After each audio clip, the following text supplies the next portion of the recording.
السلام عليكم ورحمة الله وبركاته. إن الحمد لله نحمده ونستعينه ونستغفره ونعوذ بالله من شرور أنفسنا ومن سيئات أعمالنا.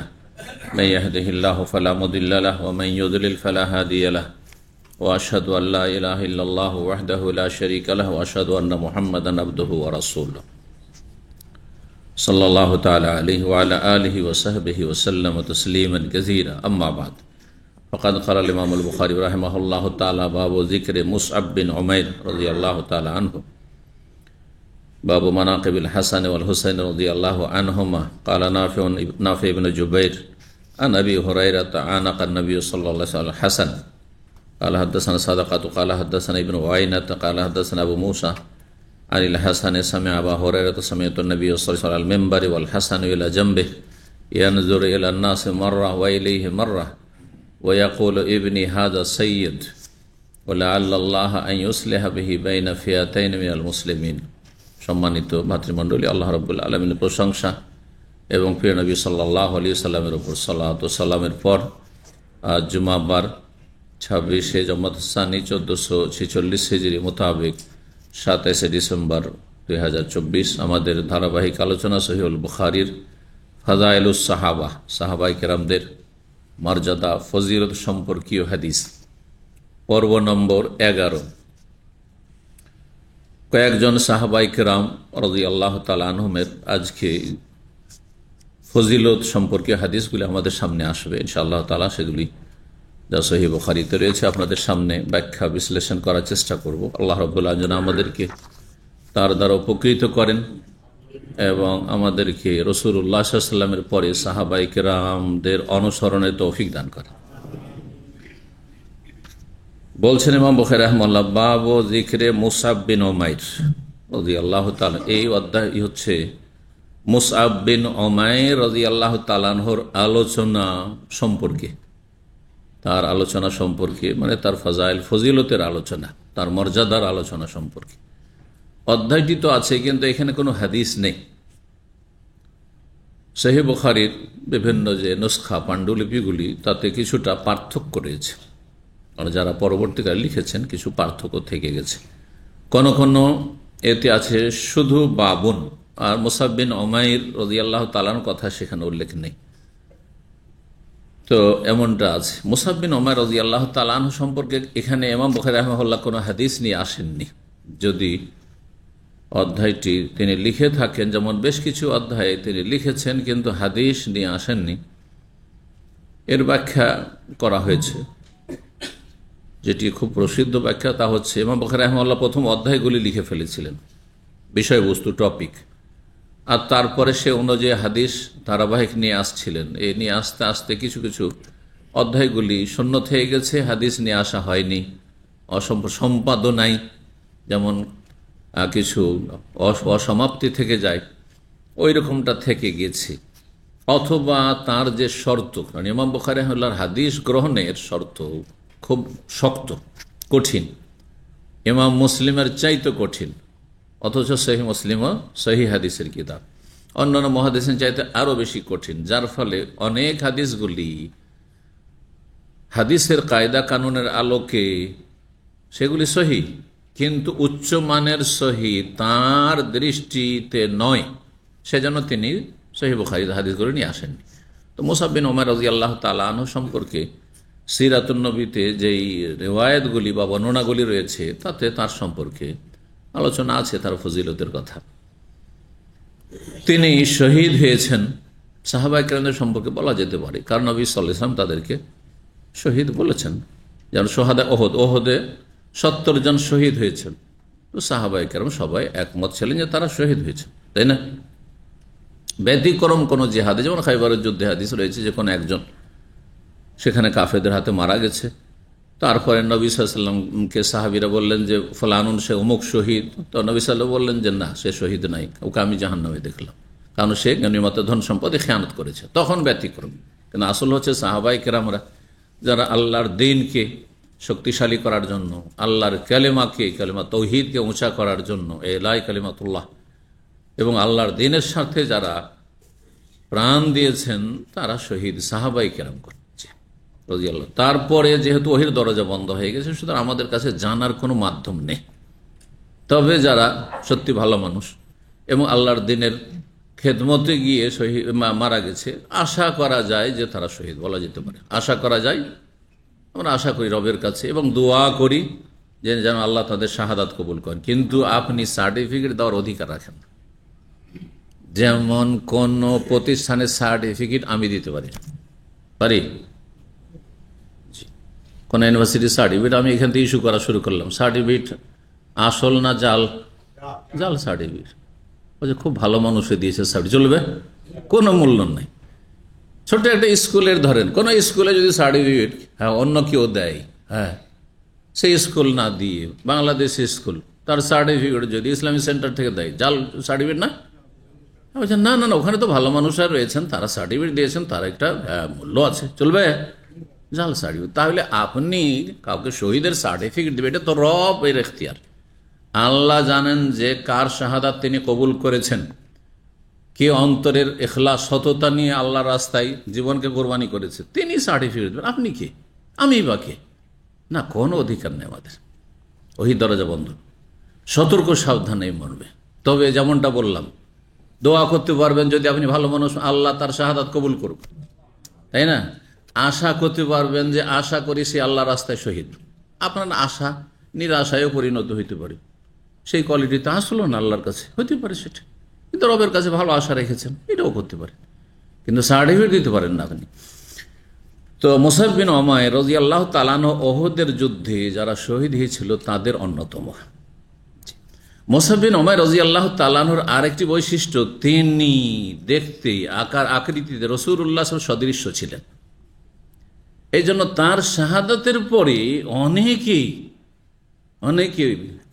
বিশেষ করে কাফেররা যখন তাকে হত্যা করে, ভেবেছে যে মোহাম্মদকে মেরে দিয়েছি সাল্লাল্লাহু আলাইহি ওয়াসাল্লাম, রসুলকে মেরে দিয়েছি, খুব তাদের আনন্দ ফুর্তি। কতিলা মোহাম্মদ নিহত হয়েছে সাল্লাল্লাহু আলাইহি ওয়াসাল্লাম, এই গুজব ছড়িয়ে পড়েছিল। মানুষ শয়তান, জিন শয়তান, সেটাকে খুব ছড়িয়েছে এই গুজবকে।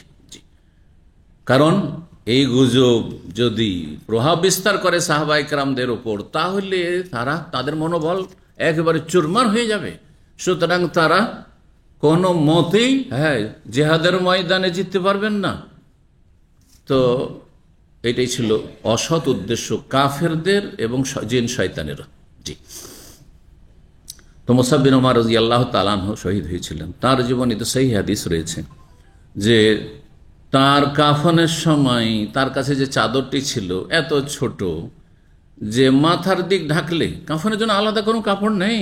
আল্লাহর নিয়ামত আজকাল শুকরিয়া আদায় করেন, কাফনের নতুন কাপড় পাচ্ছেন। এমন কোনো আছে মুসলিম আজকাল যে নতুন কাপড় পাওয়া যায় না? নতুন কাপড়, তারপর উত্তম হচ্ছে সাদা, সেইটাও পাচ্ছেন আপনি, তাই না? যদিও বেশি দামি কাপড় কাফনে দেওয়া যুক্তিসঙ্গত নাই, কারণ এটা সরে যাবে, পচে যাবে, লাভ কি? এটা জীবিত মানুষকে দেবেন, একটা গরিব মানুষকে দেবেন, একটি এতিম বিধবা দামি কাপড় দেবেন। মাইয়াতকে এত দামি কাপড় দেওয়া এটা ভালো নয়। মধ্যম চলার মতো কাপড় দিলেই চলবে, কিন্তু সুন্নতি কাপড় দেওয়ার চেষ্টা করতে হবে যদি আমাদের কাছে অভাব না থাকে, কাপড় থাকে বা কাপড়ে পয়সা থাকে। মুসাব বিন উমাইর রাদিয়াল্লাহু তাআলা আনহুকে তার চাদরে এখন কাফন দিতে হবে। চাদর দিয়ে যদি মাথা ঢাকা হচ্ছে তো পা খুলে যাচ্ছে, পায়ের দিক ঢাকা হচ্ছে তো মাথা খুলে যাচ্ছে। সুবহানাল্লাহ, এরকমটা হচ্ছে। রাসূলুল্লাহ সাল্লাল্লাহু আলাইহি ওয়াসাল্লাম বললেন যে মাথার দিক থেকে ঢেকে দাও, কারণ মাথা হচ্ছে পায়ের তুলনায় শ্রেষ্ঠ উত্তম অঙ্গ, আর পায়ের দিক ইজখের ঘাস চাপিয়ে দাও। আল্লাহু আকবার। তো এই ছিল মুসাব বিন উমাইর রাদিয়াল্লাহু তাআলা আনহু। তার সম্পর্কে এখানে কোনো হাদিস আসেনি, তবে অন্য জায়গায় হাদিস রয়েছে তার জীবনী সম্পর্কে। 22 নম্বর অধ্যায় বলছেন বাবু মানাকিবুল হাসান ওয়াল হুসাইন রাদিয়াল্লাহু আনহু। এই অধ্যায় হচ্ছে হাসান এবং হুসাইন রাদিয়াল্লাহু তাআলা আনহুমার ফজিলত বা মর্যাদা সম্পর্কে। হাসান হুসাইন কে? আলী রাদিয়াল্লাহু তাআলা আনহুর দুই সন্তান, ফাতেমা রাদিয়াল্লাহু তাআলা আনহার সন্তান, নবী সাল্লাল্লাহু আলাইহি ওয়াসাল্লামের প্রিয় দুই নাতি। হাসান রাদিয়াল্লাহু তাআলা আনহুর জন্ম মক্কায় না মদিনায়? কে বলতে পারে? দেখি আপনাদের কতটা নবী সাল্লাল্লাহু আলাইহি ওয়াসাল্লামের পরিবার সম্পর্কে জানা আছে। আর মনে হয় না যে কি জবাব দিতে পারে, তাই না? মদিনায় জন্ম হয়েছে। কোন মাসে? রমজান মাসে। রমজান মাসে জন্ম।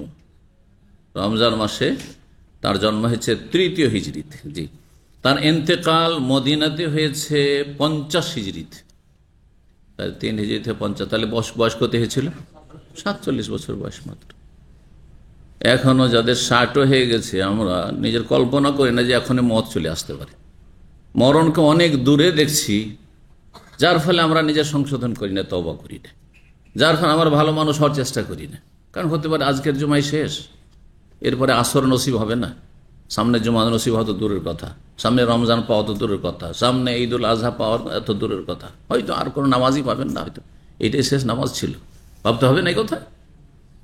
জি, বহু লোক চলে যাচ্ছে। এই জোহর জুমা থেকে আসর পর্যন্ত অনেক লোক দুনিয়া মারা যাবে না? যাচ্ছে। তাহলে তাদের একজন তো আপনিও হইতে পারেন, আমিও তো হইতে পারি।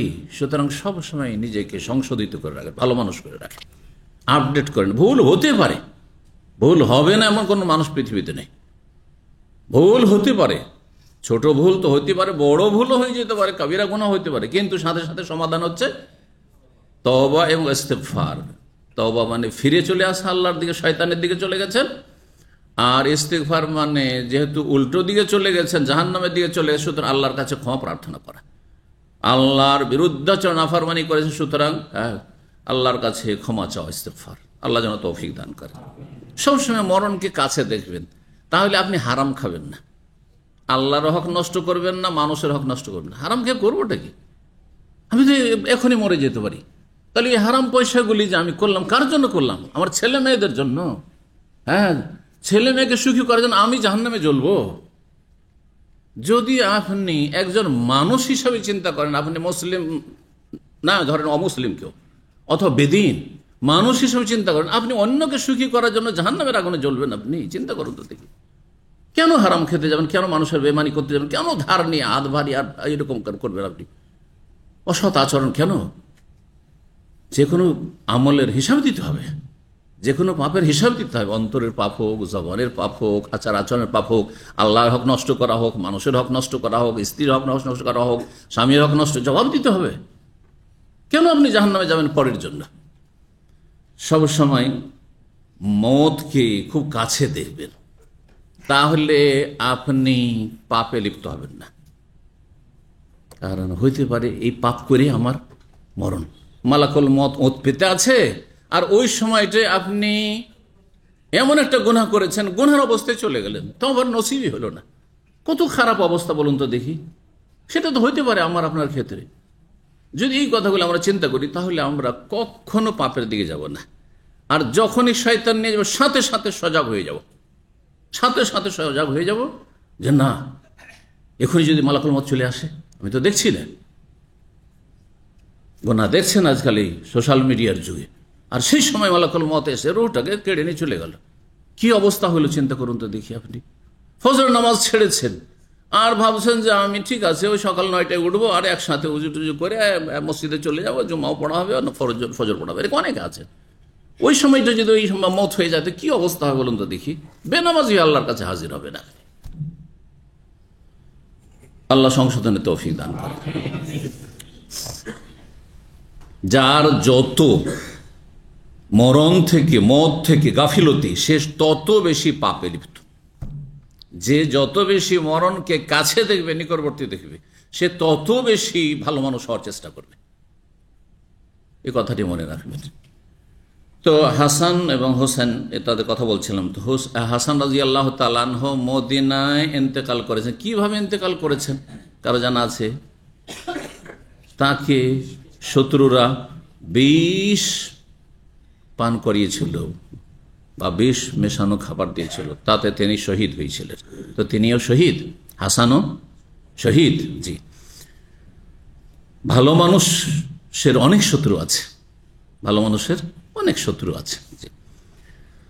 তো এইভাবে তিনি শহীদ হয়েছেন। হোসেন রাদিয়াল্লাহু তাআলা আনহু, তিনি 4র্থ হিজরি শাবানে, তাহলে 3য় হিজরি রমজানে জন্ম হইল কার?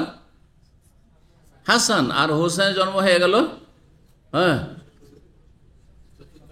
4র্থ হিজরি শাবানে। তাহলে দুইজনের বয়সের ব্যবধান কয় মাস? কতদিন? রমজান থেকে নিয়ে শাবান 11 মাস শেষ হয়েছে, ধরেন না 12 মাসে ধরেন, হ্যাঁ 11 মাস 12 মাস ব্যাস। এক বছরে একদিকে হাসান আর একদিকে রমজান মাসে জন্ম হচ্ছে হাসানের, আর শাবান মাসে গিয়ে জন্ম হচ্ছে হোসেনের। 1 বছর, আজকাল 3 বছর 4 বছর 5, তারপরে বলছেন না না না না এত ঘন ঘন বাচ্চা নেওয়া যাবে না। হ্যাঁ আমার শরীর, স্ত্রীর শরীরটা ভালো নয়, মহিলা বলছে আমার শরীরটা ভালো নয়, ওই 5 বছর 10 বছর 15 বছর পর পর নেবে, সুতরাং দুটোর বেশি আর কি করে নেবে, আর সেই জন্য বিভিন্ন রোগে আক্রান্ত। এত বেশি বাধা দেওয়ার জন্য বিভিন্ন রোগে আক্রান্ত। এরা সুস্থ নয়, যারা যত কম বাচ্চা নিচ্ছে তারা তত বেশি অসুস্থ। পরিসংখ্যান বের করে দেবে, যাদের যত বেশি স্বাভাবিক আপনার বাচ্চা যারা নিচ্ছে যেসব মহিলারা, তারা তত বেশি সুস্থ।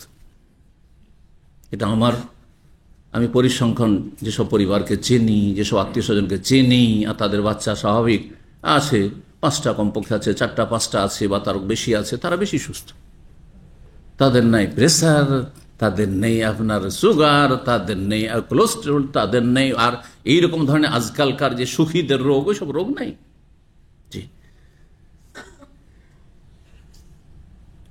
প্রখ্যাত তাবে নাফি বিন জুবাইর বলছিলাম হ্যাঁ অসম্পূর্ণ থেকে গেছে। তাহলে হুসাইন রাদিয়াল্লাহু তাআলা আনহুর জন্ম হচ্ছে 4th হিজরি শাবান মাসে, এন্তেকাল 61 হিজরিতে। কোথায়? কারবালার ময়দানে। কারবালার ময়দান কোথায়? ইরাকে। জি, তিনিও শহীদ, জালেমদের হাতে তিনি শহীদ, জালেমদের হাতে তিনি শহীদ।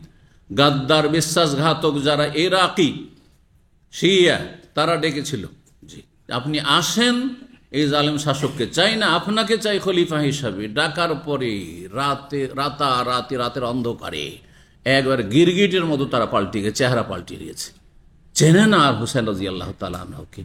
তারপরে তাকে যেহেতু তারা খুন করেছে, এখন চোর তার চুরি অপরাধকে ঢাকার জন্য, লোকানোর জন্য তখন কি করবে? মায়া কান্না করবে। তাই তারা আজ পর্যন্ত মাতম করতে আছে, শোক করতে আছে, আর কান্না করতে আছে, হাই হোসেন করতে আছে। এরাই হচ্ছে খনি। এই ইরাকের এইসব যারা শিয়া মানে কি? শিয়া মানে ভক্ত, শিয়া মানে আলীর ভক্ত তারা দাবি করত, হাসানের ভক্ত, হুসেনের ভক্ত, এরাই খুন করেছে। আর এই জন্য নিজের অপরাধ ঢাকার জন্য আর অন্যের ওপর চাপানোর জন্য এরাই মাতম করেছে। আজকাল একটি কাফেরদের এক শ্রেণীর যারা কাফের, ইসলামের শত্রু, তাদের ষড়যন্ত্র, নিজেরা অপরাধগুলি করে, নিজেরা বম ব্লাস্টিং করে, আর চাপিয়ে দেখাদের ওপর মুসলিম যুবকদের ওপর চাপিয়ে দেয়। সারা বিশ্বে এসব খবর প্রায় দিনে শুনতে আছেন এরকম। জি, আল্লাহ এদের সর্বনাশ করুক। অসৎ লোকদের, যারা নিজেরা অপরাধ করে অন্যের ওপর চাপাবার চেষ্টা করে, তাদেরকে আল্লাহ নির্মূল করুক। জি, তো প্রখ্যাত তাবি নাফি বিন জুবাইর, আবু হুরায়রা রাদিয়াল্লাহু তাআলার বিশিষ্ট ছাত্র, তিনি বর্ণনা করে বলছেন যে আনাকান নবী আল হাসান, আবু হুরায়রা রাদিয়াল্লাহু সাহাবী, তিনি বলছেন নবী সাল্লাল্লাহু আলাইহি ওয়াসাল্লাম হাসানের সাথে মুআনাকা মানে কোলাকুলি করেছেন।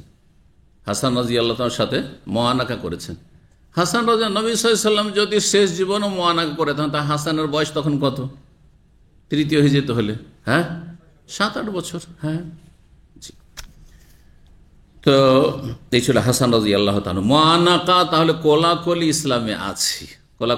ইসলামে আছে, বিশেষ করে যাদের সাথে দীর্ঘ সময় পরে দেখা হচ্ছে, যখন তখন নয়, আবার দীর্ঘ সময় পরে দেখা হচ্ছে, সফর থেকে এসেছে অথবা আপনি সফর থেকে এসেছেন, ওই সময়গুলিতে যখন দেখা হলো মুআনাকা, ঈদের দিনে মুআনাকা। তো এগুলি মানুষের বানানো, আসলে বানানো। একদল এগুলোকে বিদাতি বলছেন, আর একদল বলছেন এগুলো ধর্ম মনে না করে, সুন্নত না মনে করে, যদি এটা আমাদের দেশের ট্রেডিশন ওরফ বলে যদি করে, যেমন আরবরাও কিন্তু ঈদের দিনে কি করে, মনে করে, ঈদের ময়দানে করেন না, কিন্তু ঈদের দিন মাগরিব এশা তারপর 2-3 দিন চলতেই থাকে না। কারণ আমাদের দেশে যেটা করে সেটা হচ্ছে ঈদের ময়দানে একসাথে গেলেন দল বেঁধে নামাজ পড়তে, আর ঈদ পড়ার পরে যেমনই সালাম ফেরাবার খুতবা শেষ হয়েছে তেমনই একবারে শুরু করে দিলেন মুআনাকা। এটা আমাদের দেশে সালাফি ওলামারা বেদাত বলছে। কিন্তু আরব কিছু ওলামারা বলছেন যেহেতু এই দেশেই প্রচলন আছে, যদি সুন্নত মনে করে তাহলে বিদআত। কারণ নবী সাল্লাল্লাহু আলাইহি ওয়াসাল্লাম এটি সুন্নত নয় যে ঈদ পড়ার পরে ঈদের দিন জোহর আসর মাগরিব এশা দেখতে হবে, মসজিদে কে আসছে, আর তারপরে তাদের সাথে মুআনাকা শুরু করতে হবে, যেমন ঈদের ময়দানও নাই। সুতরাং সেটি বিদআত। উপমহাদেশ, ভারত, বাংলাদেশ, পাকিস্তানে আহলে হাদিস ওলামাদের কাছে এটি বিদআত। কিন্তু আরবদের কিছু ওলামা বিদআত বলছেন, কিছু ওলামা বলছেন যে এটা বিদআত এই জন্য নয় যে এটাকে ইবাদত নেকি মনে করে করবে না, এটাকে আদাত মনে করে করবে, ট্রেডিশন।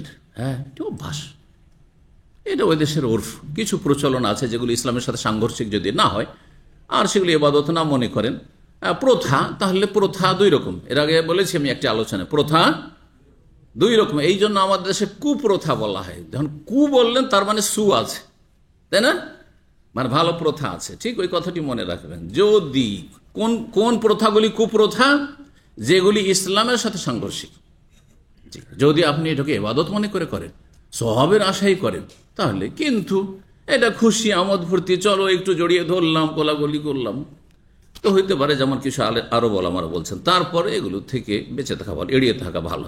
যার ফলে আমি ঈদের দিনগুলিতে মসজিদে নামাজটা পড়ার পরে সালাম ফির তাড়াতাড়ি করে চলে আসি, যাতে কেউ মুআনাকা করার সময় সুযোগই না হয়।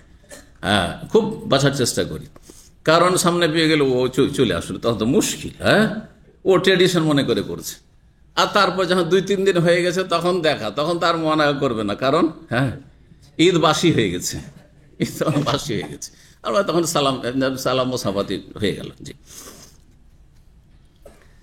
3746 নম্বর হাদিস বর্ণনা করছেন হাসান বসরি রাহিমাহুল্লাহ। সামি আবু বকরা, তিনি সাহাবী আবু বকর রাদিয়াল্লাহু তাআলা আনহু থেকে শুনেছেন, তিনি বলছেন সামিআতুন নবী সাল্লাল্লাহু মেম্বারে নবী সাল্লাল্লাহু আলাইহি সাল্লাম খুতবায় ভাষণে ছিলেন, আর সেই সময় হাসান রাদিয়াল্লাহু তাআলা আনহু ইলা জামবিহি, নবী সাল্লাল্লাহু আলাইহি সাল্লামের পাশেই খুতবা দিচ্ছেন, ওই সময় পাশে দাঁড়িয়ে রয়েছেন ছোট বাচ্চা।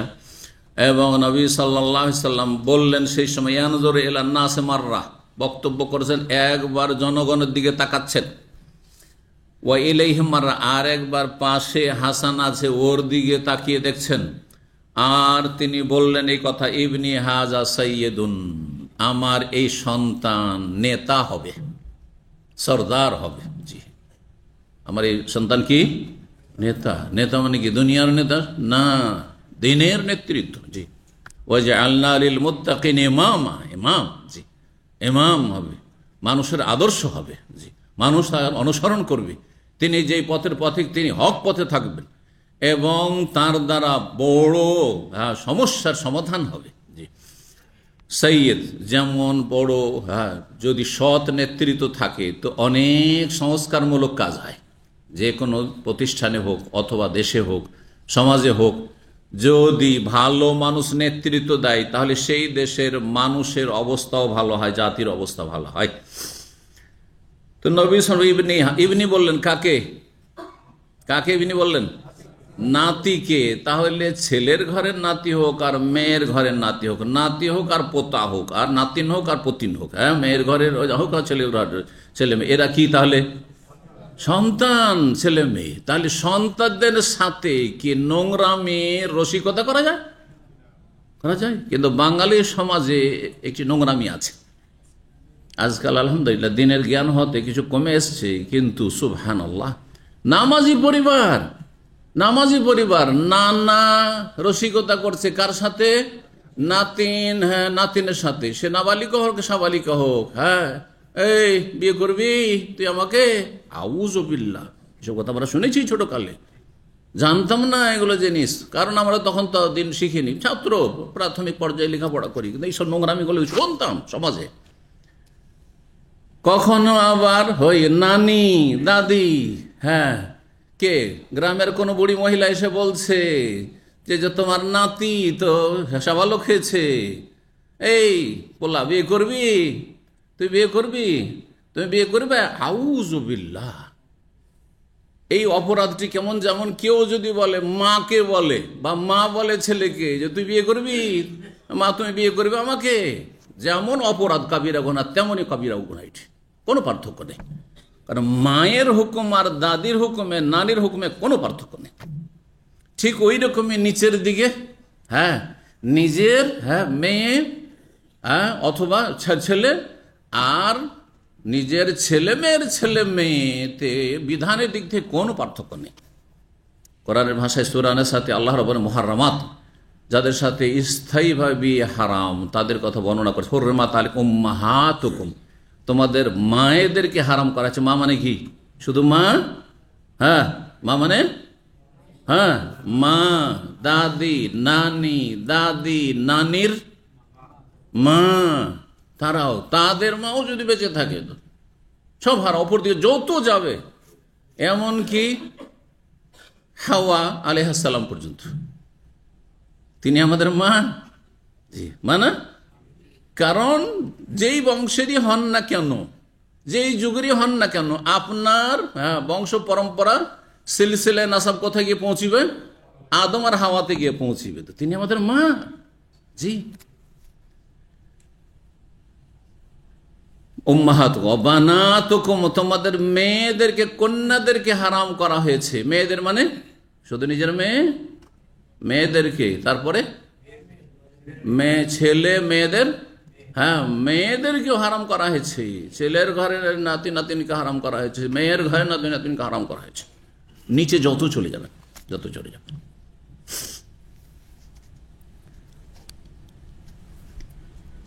সুতরাং সমাজের সংস্কারের প্রয়োজন আছে। সমাজে জেহালাত, অজ্ঞতা রয়েছে। আপনারা সমাজে যাচ্ছেন, দেখছেন এইরকম ইসলাম বিরোধী কথাবার্তা হচ্ছে, এইসব নোংরামি কথাবার্তা হচ্ছে সমাজে, সতর্ক সাবধান করবেন। ওরা জানে না, হ্যাঁ, আর জানে না এ ওজোর আল্লাহর কাছে চলবে না, কারণ এগুলো কাবিরা গুনাহ, ছোটখাটো গুনাহ নয়, আর চলতে থাকবে সারা জীবন ধরে। এইরকম অজ্ঞতা সব জায়গায় আল্লাহর কাছে গ্রহণযোগ্য নয়। যেখানে জানার সুযোগ নেই, তখন আল্লাহ হয়তো গ্রহণ করবেন যে এই জানার কোনো সুযোগ ছিল না। ওমা কুন্না মুআযযিবিন হাত্তা নাবাসা রাসূলা, আমি অতক্ষণ আযাব দেব না যতক্ষণ কোনো রাসূলকে, মানে সতর্ক সাবধানকারীকে তাদের কাছে না পাঠিয়েছি। কিন্তু জানার সুযোগ আছে, তারপরে জানছে না, পড়ছে না, শুনছে না, আর আমলও করছে না, সংশোধনও করছে না, চলেই যাচ্ছে। বাপ দাদা যেমন ছিল ওই রকমই চলে যাচ্ছে। তো এটা আল্লাহর কাছে গ্রহণযোগ্য নয়। জি, নবী সাল্লাল্লাহু আলাইহি ওয়াসাল্লাম কি বললেন যে আমার এই ছেলে সৈয়দ, নেতা হবে, সরদার হবে, ওয়ালা আল্লাহ, এবং হতে পারে। নবী সাল্লাল্লাহু আলাইহি ওয়াসাল্লাম যখন হতে পারে বলবেন, তখন সেটা নিশ্চিত। আল্লাহ যেখানে বলেছেন কোরআনে, যেখানে আল্লাহ আছে, তার মানে নিশ্চিত। কারণ আল্লাহর কথা হচ্ছে সত্য। আল্লাহর কোন সন্দেহ আছে যে সম্ভবত বলবেন? বোঝা গেছে না? তো সম্ভবতর ভাষা যদি আল্লাহ ব্যবহার করেন, তার মানে সেটা ঘটবে।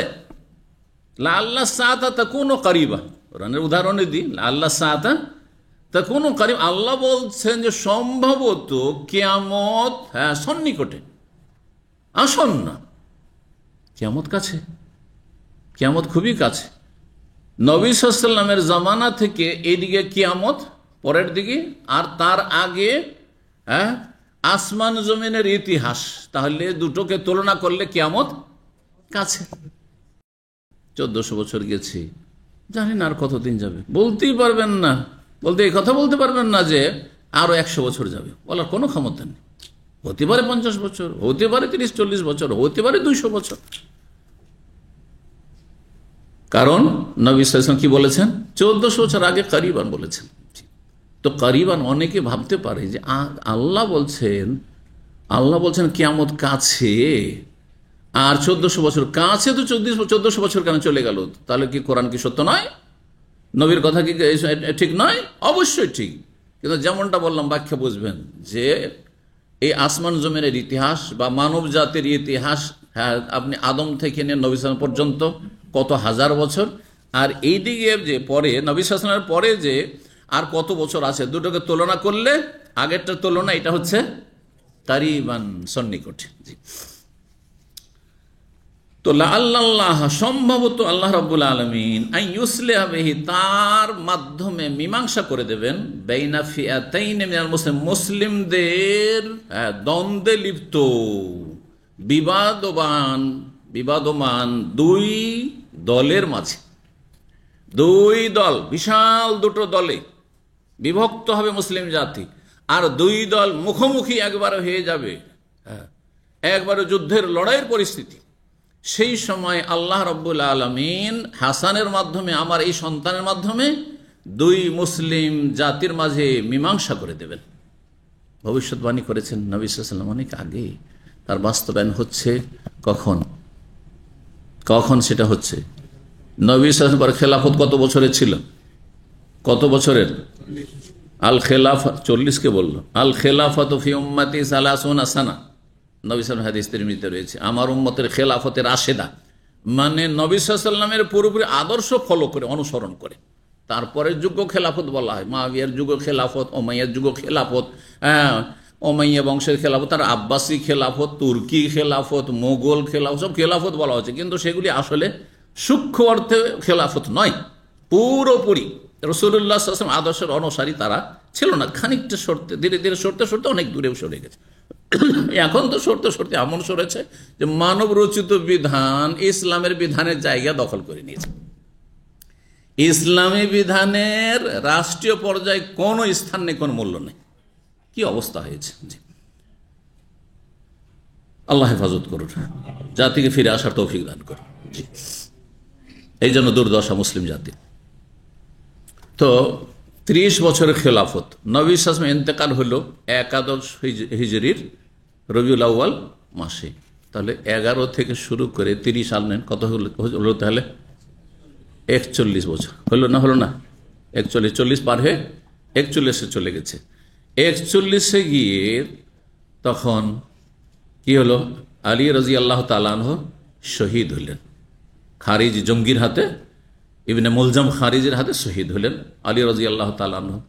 তারপরে মুসলিম উম্মাহ খলিফা নির্বাচন করলেন হাসান রাদিয়াল্লাহু তাআলা আনহুকে।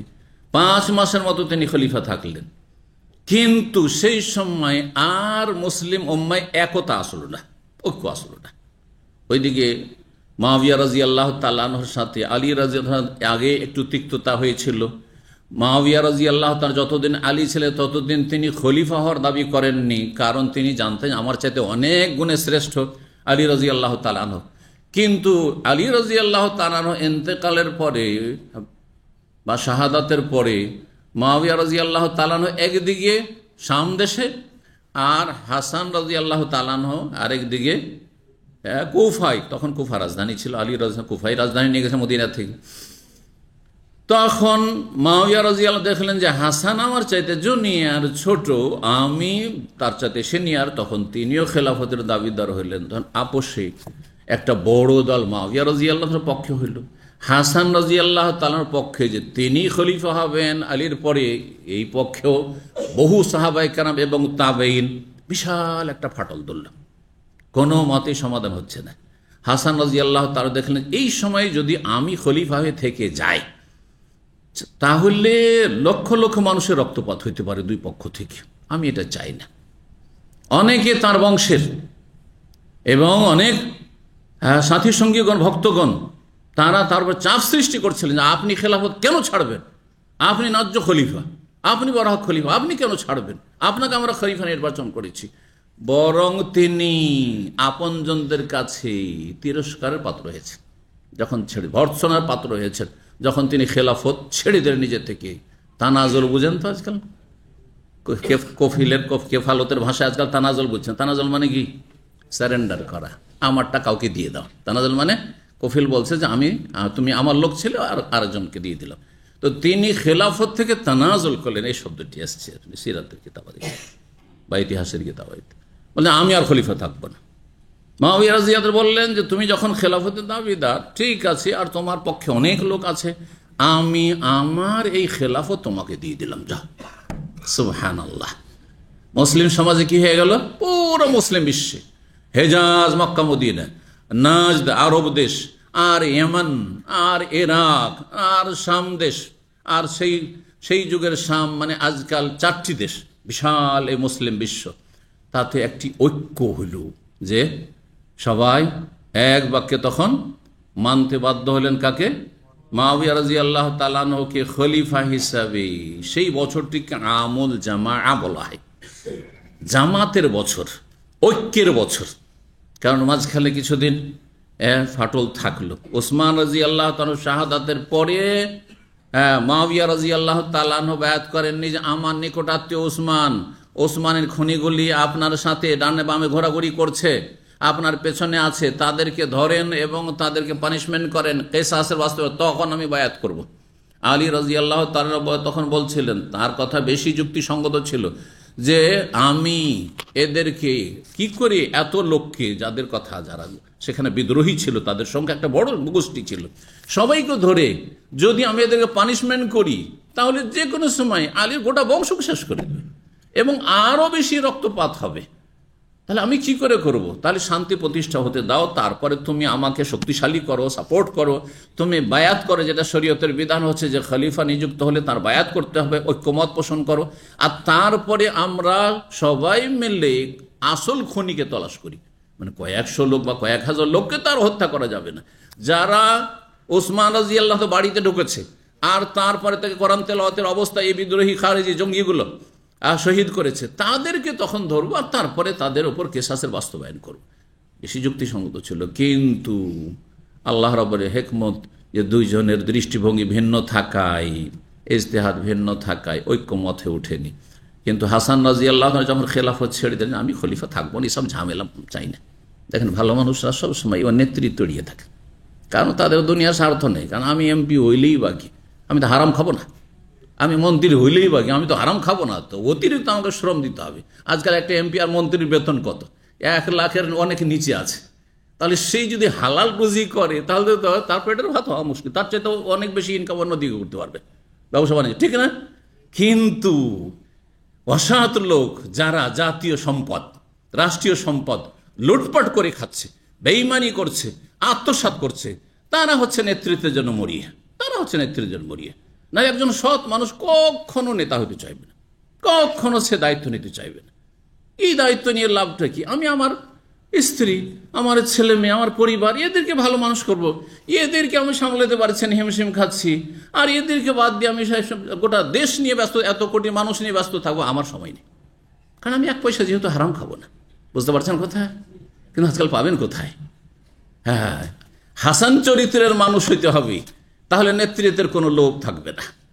রাদিয়াল্লাহু তাআলা ওয়ারদা।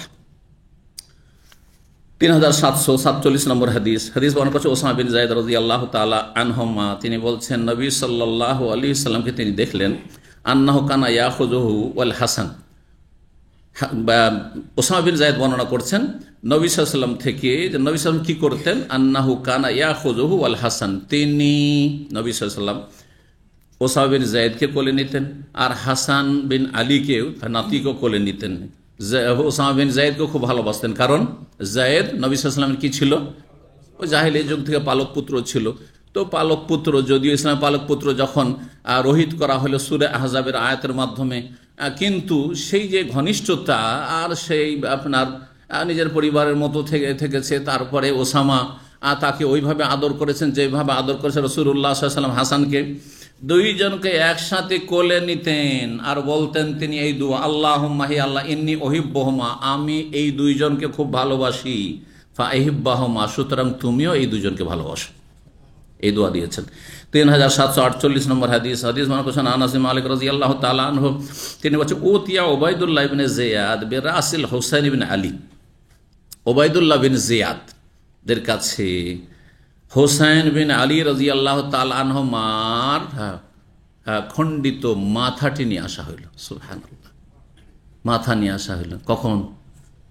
কারবালার ময়দানে নির্মমভাবে তিনি যখন শহীদ হলেন, আর তারপরে দেহ থেকে মাথাকে আলাদা করা হয়েছিল। মাথাটিকে একটি পাত্রে করে এই জালেমরা, সেখানকার গভর্নর যে ছিল, কুফার গভর্নর ছিল ইবনে জিয়াদ, শাম দেশের পক্ষ থেকে, দামেস্কের পক্ষ থেকে, ইয়াজিদের পক্ষ থেকে, ইয়াজিদের সে প্রতিনিধি, সেই ব্যক্তি এত নিষ্ঠুর জালেম কুখ্যাত ছিল, তার সামনে নিয়ে আসা হলো হুসাইন রাদিয়াল্লাহু তাআলা আনহুর মাথা। ফাজুইলা ফি তাসতিন, একটি তস্তে রাখা হলো। তস্ত মানে একটি প্রশস্ত পাত্র। আমার দেশে এক সময় মেহমানদেরকে পিতলের একরকম পাত্র থাকতো, যেটাতে হাত ধোয়ার জন্য দিত। সেটা কি বলা হয়? সেলেমচি, তস্তরিও বলে কোনো কোনো এলাকায় সেটাকে, ওই যে তাস্ত আরবি থেকে। ও কথা বলতে চাইছিলাম, মানে প্রশস্ত, কোনো প্রশস্ত পাত্র কেউ কি বলা হয়? তাস্ত বলা হয়। ফাজা আল্লাহ কত, মাথা নিয়ে আসা হয়েছে, তার সামনে রাখা হয়েছে, সে হচ্ছে সেখানকার গভর্নর। সেই কুখ্যাত ব্যক্তি হুসেন রাজি আল্লাহ তালানহর সেই মাথাতে আঘাত করছিলেন একটি ছড়ি দিয়ে, বেত দিয়ে। ওয়াকালা ফি হুসনিহি শাইআন, আর সেই সময় তার সৌন্দর্যের কিছু সমালোচনা করছিলেন, সৌন্দর্য সম্পর্কে বিরূপ মন্তব্য করছিলেন। অর্থাৎ তাকে সুন্দর না বলে কি বলছিলেন, অন্য কিছু বলছিলেন। আনাস রাদিয়াল্লাহু তাআলা বর্ণনা করে বলছেন, কানা আশবাহু বিরাসূলিল্লাহ সাল্লাল্লাহু আলাইহি ওয়াসাল্লাম, অথচ তিনি এই হুসাইন রাদিয়াল্লাহু তাআলা রাসূলুল্লাহ সাল্লাল্লাহু আলাইহি ওয়াসাল্লামের সদৃশ্য ছিল দেখতে। আকার আকৃতি তার কেমন ছিল? রাসূলুল্লাহ সাল্লাল্লাহু আলাইহি সাল্লামের ছিল। জি, স্বাভাবিক, নাতিদের নানার সাথে, দাদার সাথে, কারোর সাথে মিল থাকবে, চেহারায় থাক, শরীরে থাক, মিল থাকবে। তো রাসূলুল্লাহ সাল্লাল্লাহু আলাইহি ওয়াসাল্লামের মতে দেখতেছিল রাসূলুল্লাহ সাল্লাল্লাহু আলাইহি ওয়াসাল্লাম কত সুন্দর মানুষ, তাহলে তার সাথে যখন সদৃশ্য ছিলেন হুসাইন রাদিয়াল্লাহু তাআলা, অবশ্যই তিনিও সুন্দর ছিলেন, কিন্তু তার উপর বিরূপ মন্তব্য করছিল এই কুখ্যাত ব্যক্তি।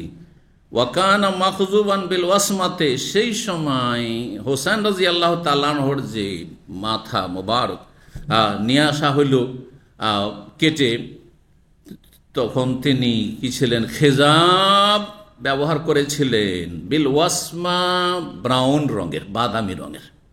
ওয়াসমা এমন একটি ঘাসকে বলা হয়, যেই ঘাস দিয়ে, যে উদ্ভিদ দিয়ে যদি দাড়ি বা চুল রঙানো হয় তাহলে কালো এবং লালের সংমিশ্রণ হবে, যেটাকে বলা হয় ব্রাউন রং বা বাদামি রং, বাংলায় বাদামি রং আর ব্রাউন রং। জি, আজকাল বাংলার চাইতে অনেকে ইংরেজি বেশি বুঝে, তাই না? বলছেন নাবাতুন, এমন উদ্ভিদ ছিল ইয়ামিল ইলা সাওয়াদ, সেটা দিয়ে চুল রঙালে সেটা একটু কালোর দিকে চলে যেত, কিন্তু কালো, গাঢ় কালো হইতো না, কালো এবং লালের মাঝামাঝি থাকতো। জি, যেটা শরীয়ত সম্মত।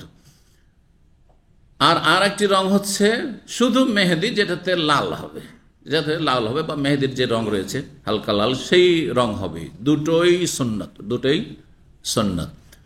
আবু বকর সিদ্দিক রাদিয়াল্লাহু তাআলা আনহু এবং ওমর রাদিয়াল্লাহু তাআলা আনহু সম্পর্কে সহিহ বুখারীতে রয়েছে যে আবু বকর সিদ্দিক রাদিয়াল্লাহু তাআলা আনহু শুধু মেহেদি ব্যবহার করতেন, যেটাতে লাল হইতো, আর ওমর রাদিয়াল্লাহু তাআলা আনহু কি ব্যবহার করতেন? দুটো সংমিশ্রণে, মানে হেন্না, মেহেদি আর কাতাম, আর একটি উদ্ভিদ, আর একটি ঘাস, এই দুটোর সংমিশ্রণ তিনি লাগাইতেন, যেটাতে ব্রাউন হইতো। ব্রাউন ঠিক আছে, কিন্তু কালো করা, সাদা চুলকে বা সাদা দাড়িকে কালো করা, এমনকি মহিলাদের জন্য, মহিলারা মনে করে এটা শুধু পুরুষদের জন্য, যে পুরুষদেরকে লাল করতে হবে, মহিলাদের চুল পেয়ে গেলে এরা আবার কালো করতে লাগে, না, ও জায়েজ নয়। নারী পুরুষের এখানে বিধানে কিন্তু পার্থক্য নেই। এ মশলা অনেকে জানে না, অথবা অনেকেই করতে থাকে এরকম কাজ, অনেক মহিলারা। মনে রাখতে হবে, যখন আপনার চুল পেকে গেছে, যে কোনো কারণে হোক না কেন, আপনার চুলকে আপনি পরিবর্তন করতে পারবেন, কিন্তু আপনি কালো করলে ধোকা দিলেন কাউকে। কালো করে মহিলাও তো ধোকা দিতে পারে, চুল এদিকে পেকে গেছে আর কালো করার পরে সে অবিবাহিতা ছিল বা তালাক প্রাপ্তা বিধবা ছিল, সে বিবাহ বসেছে, তো ধোকা দিল না, প্রতারণা করলো না? যেমন আপনাদের মধ্যে অনেক পুরুষ আছে যে বিয়ে শাদী করেনি আর চুল আগে পাকিয়ে দিয়েছে, ও পায়ে দাঁড়াতে দাঁড়াতে চুল পেকেই গেছে, এখন বিয়ে করবে, ও সাদা চুল দাড়ি থেকে তো কেউ বিয়ে করবে না, কোনো মহিলা, কোনো মেয়ে, তখন কি করে? কালো করে নিয়ে, হারাম এটি। মান গাসানা ফালাইসা মিন্না, যে প্রতারণা করবে, যে কাউকে ধোকা দিবে, সে বাবুর সাথে ধোকা দিক আর বিয়ের সাথীতে ধোকা দিক, সে আমার অন্তর্ভুক্ত নয়, আমার দলভুক্ত নয়। নবী সাল্লাল্লাহু আলাইহি ওয়াসাল্লামের আদর্শ বহির্ভূত লোক সে। নবী সাল্লাল্লাহু আলাইহি ওয়াসাল্লাম নিজের এর থেকে, দল থেকে খারিজ করেছেন, তার মানে এই নয় যে সে কাফের, কিন্তু সে হচ্ছে নাফরমান রাসূলুল্লাহ সাল্লাল্লাহু আলাইহি ওয়াসাল্লাম। জি,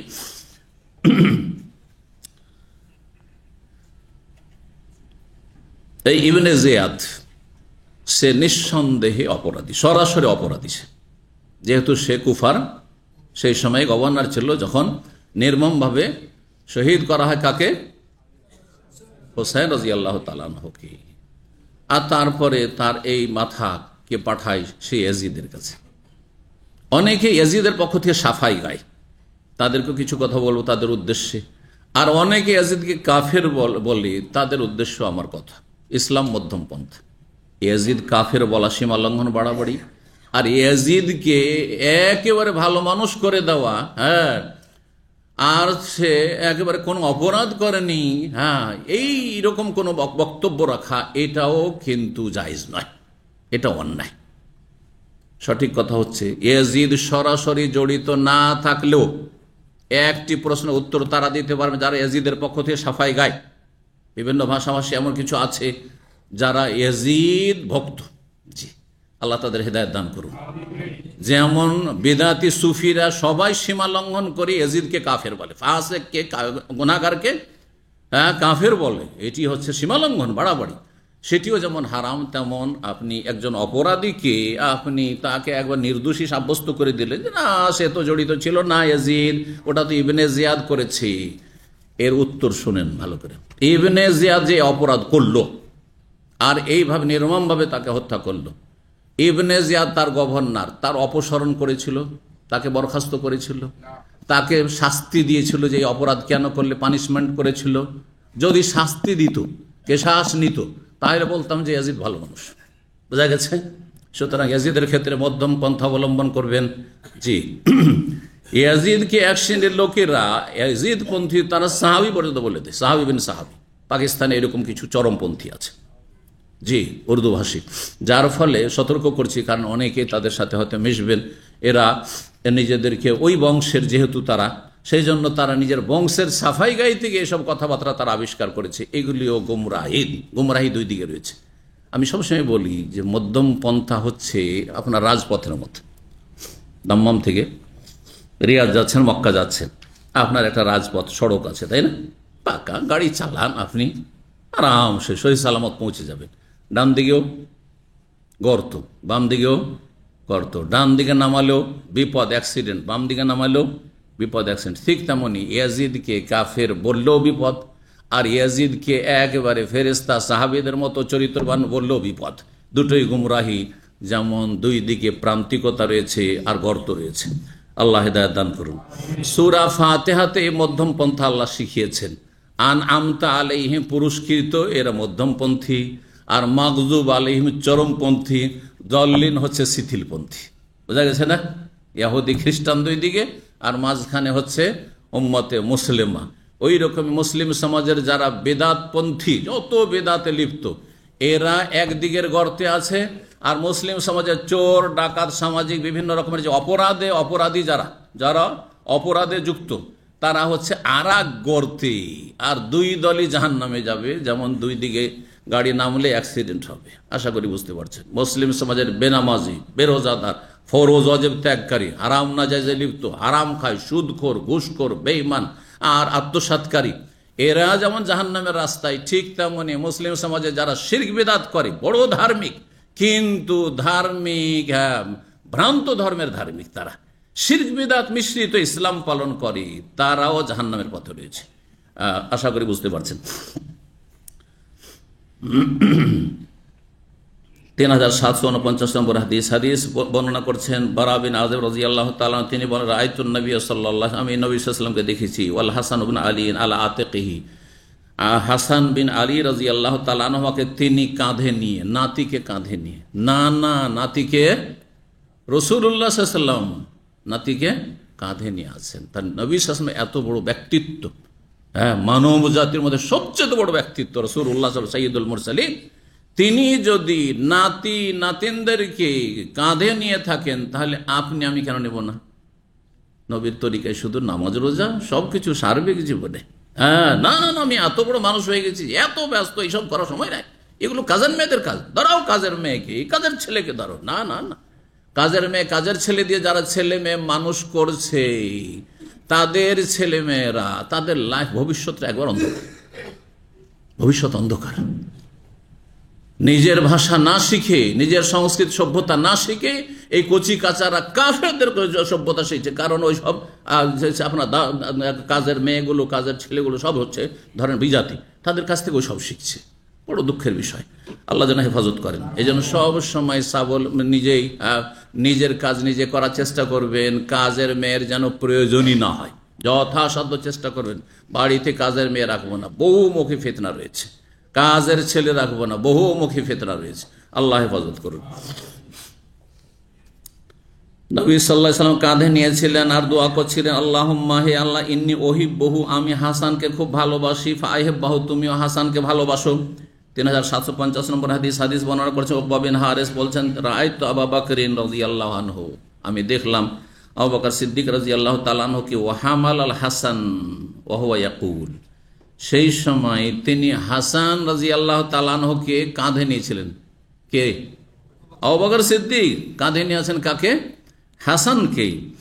ইয়াকুলু, আর বলছিলেন তিনি সেই সময় মন্তব্য করে, বিআবি শাবিহুন বিন নবী লাইসা শাবিহুন বিআলী, নবী সাল্লাল্লাহু আলাইহি ওয়াসাল্লামের সামনে বলছেন যে আমার বাবা, আমার আব্বা কুরবান হোক, শাবিহুন বিন নবী, এই হাসান নবী সাল্লাল্লাহু আলাইহি ওয়াসাল্লামের মতো দেখতে, রূপ চেহারা, হাসান নবী সাল্লাল্লাহু আলাইহি ওয়াসাল্লামের সদৃশ্য, লাইসা শাবিহুন বিআলী, আলী রাদিয়াল্লাহু তাআলা সদৃশ্য নয়, বাপের মতো নয়। কার মতো হয়েছে? নানার মতো হয়েছে। আলী রাদিয়াল্লাহু তাআলা ওখানে মওজুদ ছিলেন। এই কথা শুনে আলী হাসছেন যে বাবার মতো হয়নি, এটা কার মতো হয়েছে? নানার মতো হয়েছে দেখতে, হাসছেন আলী রাদিয়াল্লাহু তাআলা। তাহলে আলী রাদিয়াল্লাহু তাআলা আবু বকরের সাথে কত সুসম্পর্ক ছিল। আলীর ছেলেকে কাঁধে নিচ্ছেন কে? আবু বকর। নিচ্ছেন না? আর তার উপরে রসিকতা করছে যে বাবার মতো হয়নি, নানার মতো হয়েছে, তোমার সাথে মিল নেই ছেলের। আর তিনিও হাসছেন। তাহলে কত একটা ভালোবাসা সম্প্রীতি ছিল তাদের মাঝে।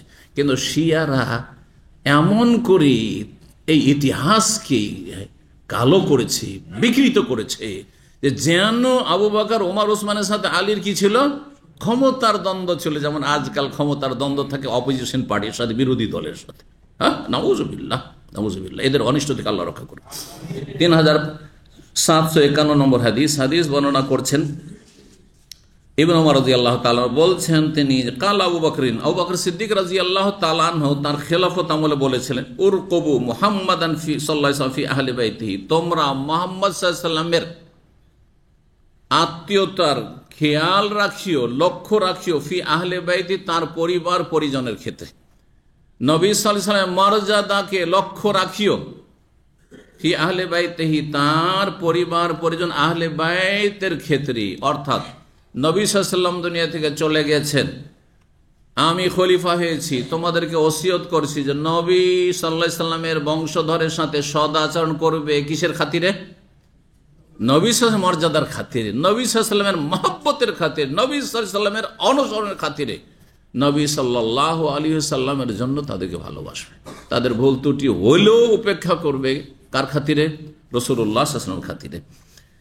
3752 নম্বর হাদিস। হাদিস বর্ণনা করছেন আনাস রাদিয়াল্লাহু তাআলা, বলছেন, লাম ইয়াকুন আহাদুন আশবাহা বিন নবী সাল্লাল্লাহু মিনাল হাসান বিন আলী, নবী সাল্লাল্লাহু আলাইহি ওয়াসাল্লামের সাথে হাসান বিন আলীর চাইতে কোন সাহাবী, কোন ব্যক্তি সদৃশ্য বেশি ছিল না। মানে হাসান সবচেয়ে বেশি নবী সাল্লাল্লাহু আলাইহি ওয়াসাল্লামের মতো দেখতে ছিলেন, আকার আকৃতির দিক। তারপরে হুসাইন। দুই রকম হাদিস আছে। কোন হাদিস আছে, যেমন এর আগে হাদিস বলেন যে হুসাইন কার মতো ছিলেন? নবী সাল্লাল্লাহু আলাইহি ওয়াসাল্লামের মতো ছিলেন। আবার হাদিস আসছে যে সবচেয়ে বেশি দেখতে সদৃশ্য ছিলেন নবী সাল্লাল্লাহু আলাইহি ওয়াসাল্লামের হাসান। মুসাব বিন উমাইরও ছিলেন।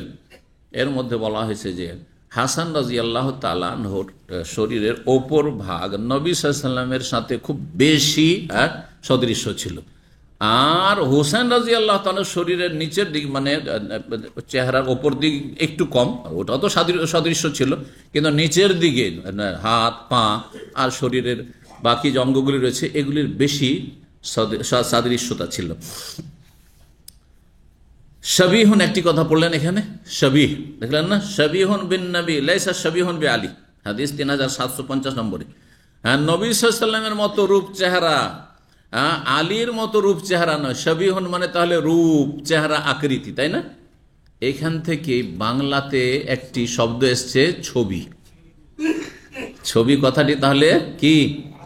মূলত আরবি শব্দ শাবিহুন, আর সেটা বাংলা থেকে কি হয়েছে? ছবি।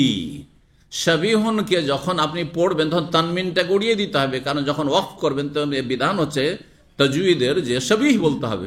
যখন শাবিহ বলবেন, শাবিহ ওইটা হচ্ছে বাংলাতে একটু গোলাকার বলতে হয়, তাই না? গোল করে, তাহলে কি হয়ে যাবে? ছবি। তাহলে শব্দটি কিন্তু কি? আরবি শব্দ।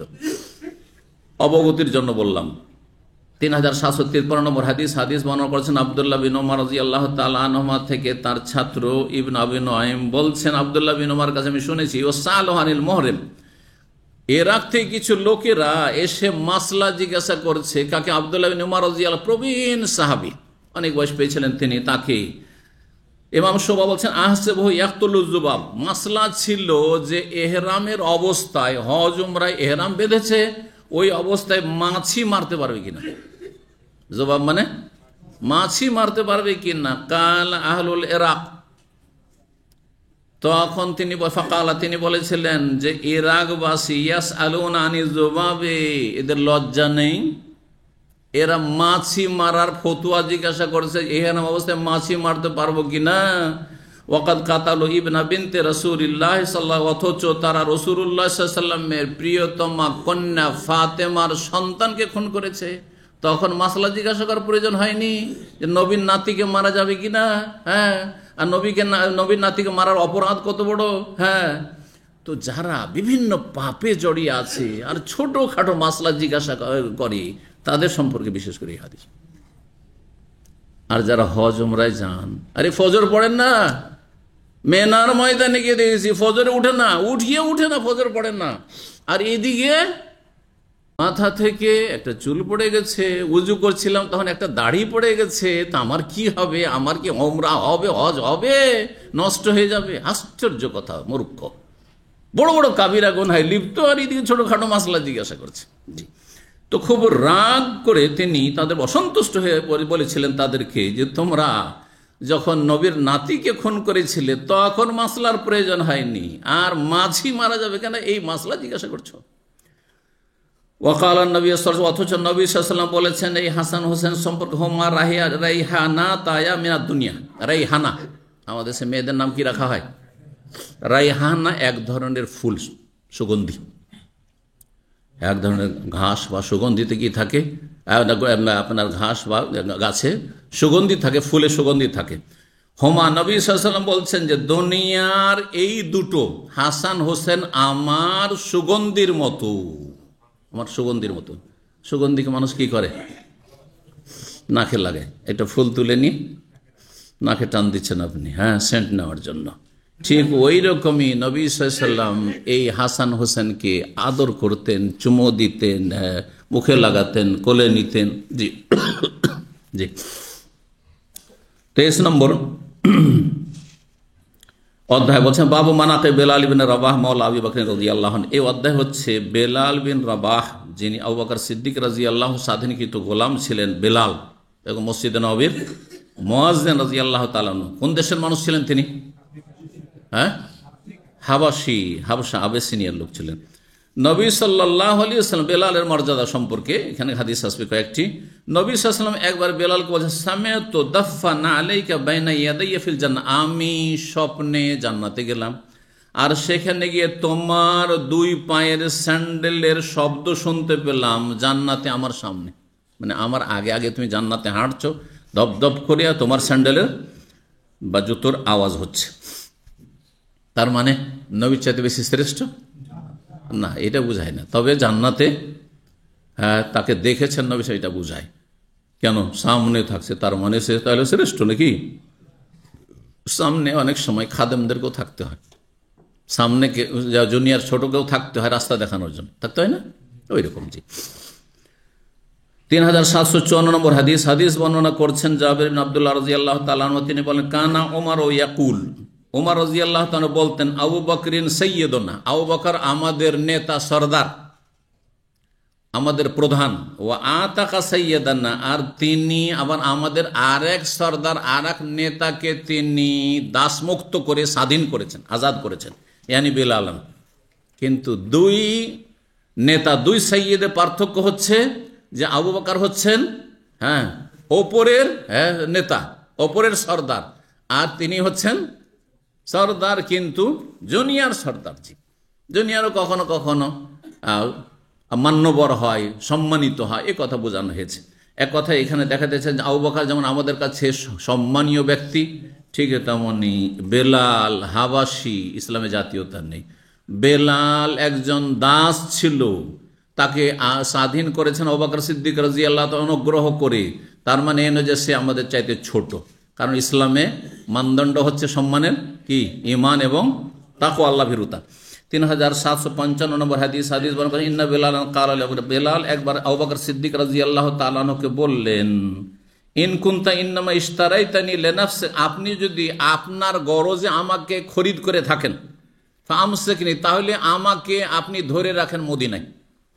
ওয়াইন কুনতা ইন্নামা ইশতারাইতানি লিল্লাহ, আর যদি আল্লাহর সন্তুষ্টির জন্য আমাকে খরিদ করে স্বাধীন করে থাকেন, ফাদানি ওয়া আমাল আল্লাহ, আমাকে ছেড়ে দেন আল্লাহর জন্য আমল করতে, মানে জিহাদের ময়দানে যেতে ছেড়ে দেন। ঘটনা কখনকার ছিল? নবী সাল্লাল্লাহু যখন ইন্তেকাল হয়ে গেল, নবী সাল্লাল্লাহু এত ভালোবাসতেন বেলাল রাদিয়াল্লাহু তাআলা আনহু, বলছেন নবী থাকবে না মসজিদে নববীতে, দুনিয়া থেকে চলে গেলেন, আর আমি আজান দেব, বলবো আশহাদু আন্না মুহাম্মাদুর রাসূলুল্লাহ, আমি পারবো না। খলিফা হলেন আবু বকর সিদ্দিক রাদিয়াল্লাহু তাআলা, বলছেন আমাকে আপনি মাফ করে দেন আর আমাকে ছেড়ে দেন, আমি এখন মদিনা থেকে বেরিয়ে চলে যাব, বর্ডার এলাকায় চলে যাব, আর আমি কাফেরদের বিরুদ্ধে জেহাদ করব, যে মুজাহিদিনরা জেহাদ করছে তাদের দলে সামিল হয়ে যাব।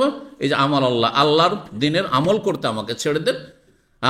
তখন আবু বকর সিদ্দিক রাদিয়াল্লাহু বাধা দেন, না, তোমাকে যেতে দেওয়া হবে না, খলিফার অর্ডার, তোমাকে আজান দিতে হবে। হ্যাঁ, তোমাকে মুয়াজ্জিন রেখেছেন নবী সাল্লাল্লাহু আলাইহি ওয়াসাল্লাম, আমি কেন রাখবো না তোমাকে? না, তোমাকে রাখতে হবে। দাবি করলেন তিনি, বললেন যে না, তোমাকে থাকতে হবে। তখন তিনি এই কথা বলেছিলেন যে আপনি আমাকে খরিদ করেছেন, অনুগ্রহ করে স্বাধীন করেছেন, কিসের জন্য? আপনার নিজের গরজে যদি হয় তাহলে আপনি রাখতে পারেন, আমি তোমাকে আমার গরজে রেখেছি, থাকতে হবে। আর যদি বলেন আল্লাহ সন্তুষ্টির জন্য তোমাকে খরিদ করে আমি আজাদ করেছি, স্বাধীন করেছি, তাহলে আমাকে ছেড়ে দেন আল্লাহর রাস্তে, আমাকে চলে যেতে দেন। কিন্তু তারপরেও তার জীবনীতে বলা হয়েছে, তাবাকাত ইবনে সাদে রয়েছে, ইবনে সাদ, ইমাম ইবনে সাদের তাবাকাতে খুব গুরুত্বপূর্ণ তথ্য রয়েছে সিরাত সম্পর্কে বা সাহাবায়ে কেরামদের জীবনী সম্পর্কে। তো তিনি বলছেন আবু বকর সিদ্দিক বারবার তাকে চাপ সৃষ্টি করলেন, এরকম না যে বাধ্য করা, তাকে আল্লাহর দোহাই দিয়ে কসম দিয়ে বলতে লাগলেন যে না, তোমাকে থাকতে হবে, মদিনা থেকে আমি যেতে দেবো না, তুমি থাকো। তখন তিনি আবু বকর সিদ্দিক রাদিয়াল্লাহু তাআলার কথা শুনে নিয়ে মেনে নিয়ে তিনি থাকলেন। যখন আবু বকর সিদ্দিক রাদিয়াল্লাহু তাআলা আনহুর ইন্তেকাল হয়ে গেল, প্রায় 2.25 বছর, 2 বছর 3 মাস 10 দিন মাত্র খলিফা ছিলেন, অল্প সময় আবু বকর সিদ্দিক রাদিয়াল্লাহু। যখন ইন্তেকাল হয়ে গেল, ওমর রাদিয়াল্লাহু খলিফা হলেন, তখন তিনি বলেন আর থাকবো না, আর আমি মদিনায় থাকবো না, আমাকে ভালো লাগে না, নবী ছাড়া আমাকে ভালো লাগে না, আমাকে ছেড়ে দেন। ওমর রাদিয়াল্লাহু বললেন যে আমাকে ছেড়ে দেন আপনি, আল্লাহর রাস্তায় আমি যাই এবং আল্লাহর রাস্তায় আমি জেহাদ করি। আর তারপরে জেহাদ করতে করতে তিনি শাম দেশে শহীদ হয়েছিলেন মহামারী আমওয়াস নামক তাউনে আমওয়াস, ইতিহাস, ইসলামের ইতিহাসে খুব প্রসিদ্ধ। সে আমওয়াসের এমন মহামারী ছড়িয়েছিল শাম দেশে, তাতে হাজার হাজার সাহাবায়ে কেরাম তাবেঈন সবাই ইন্তেকাল করেছিলেন। আর মহামারীতে কেউ ইন্তেকাল করলে তাকে নবী সাল্লাল্লাহু কি বলেছেন? শহীদ বলেছেন। সে বছরটি ছিল, তার ইন্তেকালের বছর ছিল 18 হিজরি অথবা 20 হিজরি, কেউ কেউ বলেছেন, কিন্তু 18 হিজরি এই মতটি বেশি শক্তিশালী। এই ছিল হাদিস। 24 নম্বর অধ্যায় বলছেন বাবু যিকর ইবনে আব্বাস রাদিয়াল্লাহু আনহু। এই অধ্যায় হচ্ছে আব্দুল্লাহ বিন আব্বাস রাদিয়াল্লাহু তাআলা আনহুর আলোচনা বা মর্যাদা সম্পর্কে। হাদিস ইবনে আব্বাস বর্ণনা করে বলছে, দাম্মানিন নবী সাল্লাল্লাহু আলাইহি সাদরিহি, আমাকে নবী সাল্লাল্লাহু আলাইহি ওয়াসাল্লাম তার বুকে একবার জড়িয়ে ধরলেন। আব্দুল্লাহ বিন আব্বাস নবী সাল্লাল্লাহু আলাইহি ওয়াসাল্লাম কে ছিল সম্পর্কে? চাচাতো ভাই, চাচার ছেলে, আর খুব অল্প বয়সী ছিল। তাই এই অল্প বয়সী ছেলে চাচাতো ভাইকে একবার বুকে জড়িয়ে ধরলেন আর তাকে দোয়া দিয়েছে, আল্লাহুম্মা আল্লিমহুল হিকমা, আল্লাহ একে প্রজ্ঞার জ্ঞান দান করো, প্রজ্ঞা দান করো, তাকে হিকমতের জ্ঞান দান করো। হিকমত মানে শাব্দিক অর্থ প্রজ্ঞা, আর সবচেয়ে বেশি প্রজ্ঞা আছে ওহীতে, কোরআনে ও হাদিসে, অর্থাৎ তাকে কোরআনে ও হাদিসের জ্ঞান দান করো, এটি হচ্ছে উদ্দেশ্য। এই জন্য অন্য রিওয়ায়াতে রয়েছে আল্লাহুম্মা আল্লিমহুল কিতাব, আল্লাহ তাকে আল কিতাবের জ্ঞান দান করো। আল কিতাব মানে কোরআন কারীম, আর কোরআনের জ্ঞান হাদিস ছাড়া অসম্ভব। কোরআনের মূল জ্ঞান হাসিল করতে হবে কিসের আলোকে? হাদিসের আলোকে, কোরআনের পরে। সুতরাং আল্লাহ তাকে কোরআন এবং হাদিসের পাণ্ডিত্য দান করে, এই দোয়া দিয়েছেন। অন্যের ওয়াইতে আরও একটু বড় করে দোয়াটি রয়েছে দুটো বাক্য দিয়ে, আল্লাহুম্মা আল্লিমহুল কিতাব ফাক্কিহু ফিদ্দীন, হে আল্লাহ তাকে কিতাবের জ্ঞান দান করো এবং তাকে কিতাবের ইলম দান করো, ও ফাক্কিহু, দ্বীনের তাকে ফিকহ, বুঝ দান করো, দ্বীনের ফিকহ মানে পাণ্ডিত্য দান করো। এই দোয়া নবী সাল্লাল্লাহু আলাইহি ওয়াসাল্লাম দিয়েছেন, যার ফলে সাহাবায়ে কেরামদের মধ্যে সবচেয়ে বড় মুফাসসির বলা হচ্ছে কাকে? আব্দুল্লাহ আব্বাস রাদিয়াল্লাহু তাআলা আনহুমাকে। ইমাম বুখারী রাহিমাহুল্লাহ হিকমতের ব্যাখ্যা করছেন, আল ইসাবা ফি গায়রি নবুয়া, নবী না হয়েও সঠিক সিদ্ধান্ত দেওয়া, নবী না হয়েও সঠিক সিদ্ধান্তে উপনীত হওয়া বা সঠিক সিদ্ধান্ত পেশ করা। কোনো ক্ষেত্রে সঠিক সমাধান আপনি পেশ করছেন অথচ আপনি নবী না, কোনো ওহী আসে না, এটাকে হিকমা বলা হয়। হিকমার আরও ব্যাপক অর্থ রয়েছে। যখন যেই কথা বললে লাভ আছে, যখন যেই কাজটি করলে পদক্ষেপে লাভ আছে, সেটা হচ্ছে হিকমা। জি, এখানে আজকের আলোচনা শেষ করি। ওয়া জাযাকুমুল্লাহু খাইরান ওয়া সাল্লাল্লাহু আলা নবিয়িনা মুহাম্মদ ওয়া আলা আলিহি ওয়া সাহবিহি আজমাইন।